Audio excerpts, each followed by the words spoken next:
look, I might be in my dad era. Chema called F1 the most dad movie to have ever fathered, and he might actually have a point. A good movie is still a good movie. I feel like I love this movie the same way old dudes really like Top Gun Maverick. Both films even come with controversial leads. Boo! I kid, mostly. From the jump, F1 is a solid film that just happens to be about Formula racing. This film has what so many other films lack nowadays: scale. A lot of it is practical. They don't use a lot of CGI. You feel like you're actually a part of the race in every way, from POV shots to shots of the cars. In every way, this film strives to make you a fan of the fastest sport in the world, and for me, it succeeded. Now, the setup is one that we've seen before. The old vet and the young phenom he's trying to teach while chasing his final big win. Or I guess not his win, his mind, his groove, this moment where everything just goes silent and you're there. Almost like a theta state in some level.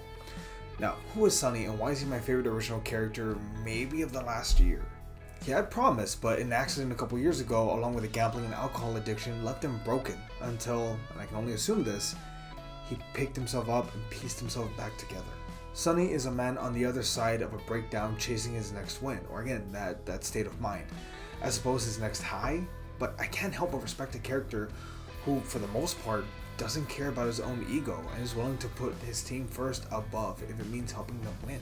This movie also on some level feels like it's about Brad Pitt, in the same manner at which The Way Back is about Ben Affleck. Now for the uninitiated, The Way Back is basically a rehab job for Ben Affleck and a way for him to work through his demons after his divorce.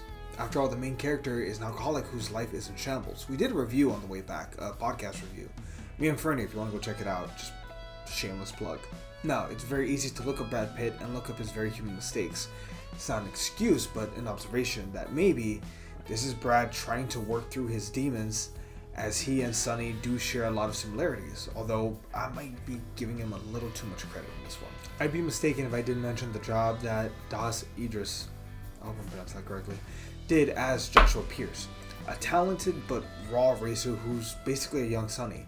He's arrogant and hyper present at playing the game. He knows, to play social media, to play the whole public perception card. But somehow that comes at the expense of his ability to actually win races, which is a shame because he has the skill.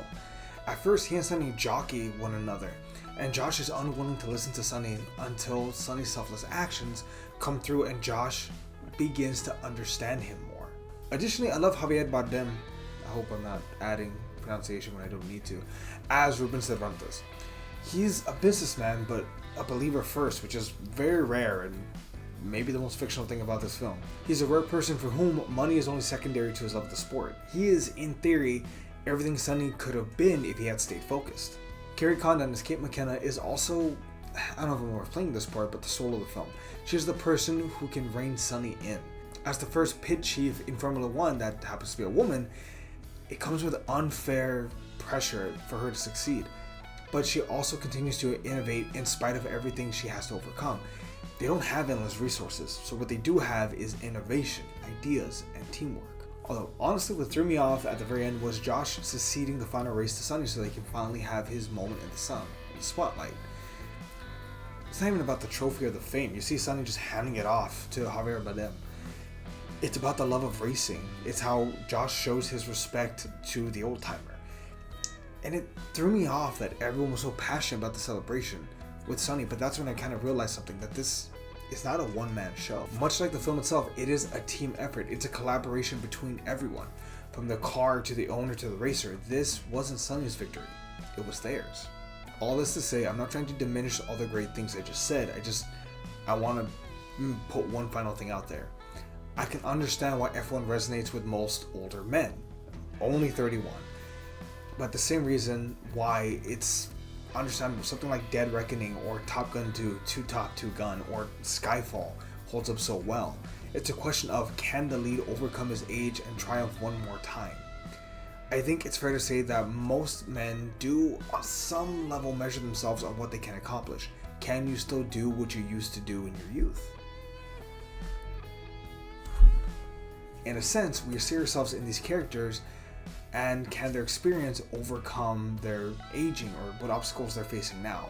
Now, before I go there are two other things I want to praise. First off, this film was shot with such minimal CGI. It's, for the most part, shot with actual cars, actual tracks, with first of their kind riggings, able to turn and move with the races. That's why you get so many great angles. I thought, wow, the CGI is crazy. No, they just customized the cameras, which is a great and unique view for racing, and honestly, I'm here for it. Lastly, just a shout out to how easily they made Formula One obvious or followable, I guess if that's a word, to a novice like me. It's clear that where everyone is and what's happening, what's going on, the rules, I'm able to follow it, which is outstanding. The fact that the tires matter, the fact that, oh, where you pit, oh, can you beat the race car, can you do this, can you beat not the emergency vehicle, the safety car, stuff like that. It amazes me. I never knew any of this. I never found myself confused, and that's a testament to the editing and directing of this film. Easily a 9 out of 10 for me. It's almost a perfect movie. I don't know what they could have done better though, to be honest with you. That said, I'll probably rewatch it again, actually. If anything, that's an indictment on how much I like this film. I almost never rewatch films immediately, but this film, I can tell you right now, the second it comes out on VOD, I'm watching it again. That said, what did you think of Formula One? Let us know down below. We'd greatly appreciate it, and we'll catch you all next time. See you, everybody.